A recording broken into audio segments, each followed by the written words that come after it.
Every time her parents came to pick her up from school, she felt deeply embarrassed.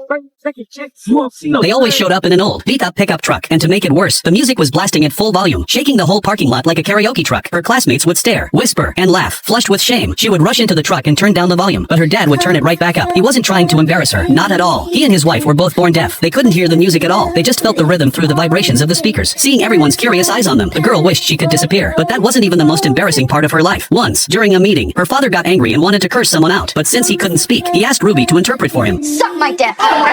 She wanted the floor to open and swallow her whole. It didn't stop there. When her dad went to see a doctor for a private male health issue, Ruby had to go along and translate every word. He described everything in detail, completely forgetting his teenage daughter was standing beside him. Ruby finally interrupted, telling the doctor that he already understood the situation. The doctor then gently reminded her parents to pay more attention to personal hygiene. Ruby's parents and brother were all deaf. She was the only one born with hearing. To everyone else, it might have seemed like a blessing, but for Ruby, it was a burden, a heavy one. The family made their living by fishing. Every morning at 3 a.m., Ruby got up to help her parents on the boat. She wasn't there just for company. She was the only one who could use the radio. The only reason their boat was allowed to leave the dock. They couldn't fish without her. They couldn't sell the catch without her either. Ruby was the bridge that kept their whole world connected. At such a young age, she carried responsibilities no teenager should have to bear. By the time the boat came back, she was exhausted physically and mentally. She barely had time for breakfast before rushing to school. Life was hard and tiring, but Ruby never complained. Even when her classmates made fun of her, she stayed silent. She had already grown used to it. Deep down, though, she felt small. She had a crush on a boy named Miles, but she never had the courage to tell him. When the time came to choose elective classes, Ruby saw that Miles had joined the choir, so she secretly signed up too, hoping to spend more time with him, to test everyone's voice. The teacher asked each student to sing one line from Happy Birthday. One by one, they sang with confidence and skill. Ruby watched as everyone seemed more talented than her, and her nerves tightened. When it was finally her turn, she froze. Her chest felt tight. She couldn't even open her mouth. In the end, she ran out of the room to protect herself. Alone, she could finally breathe again, and quietly, she began to sing. Happy birthday to you.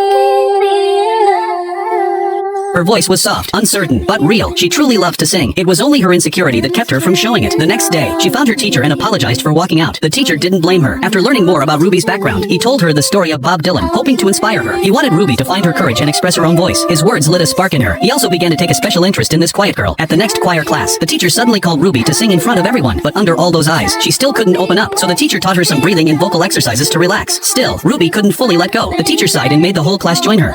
I've been really trying, baby. Yes! Trying to hold back this feeling for so long. Now we're talking. Little by little, Ruby started to find her rhythm. The teacher noticed her unique tone and natural talent. He decided to let Ruby and Miles perform a duet at the fall concert. When they first practiced, it was awkward. Their timing didn't match. They lacked chemistry. So the teacher told them to spend more time together after class. That way, they could connect emotionally and sing more naturally. Ruby was thrilled. But soon, another problem appeared. One afternoon, when she biked to the dock, she found a fish buyer trying to underpay her brother Leo. Their fish were fresh, yet they were being offered less than others. Ruby argued, but Leo stopped her.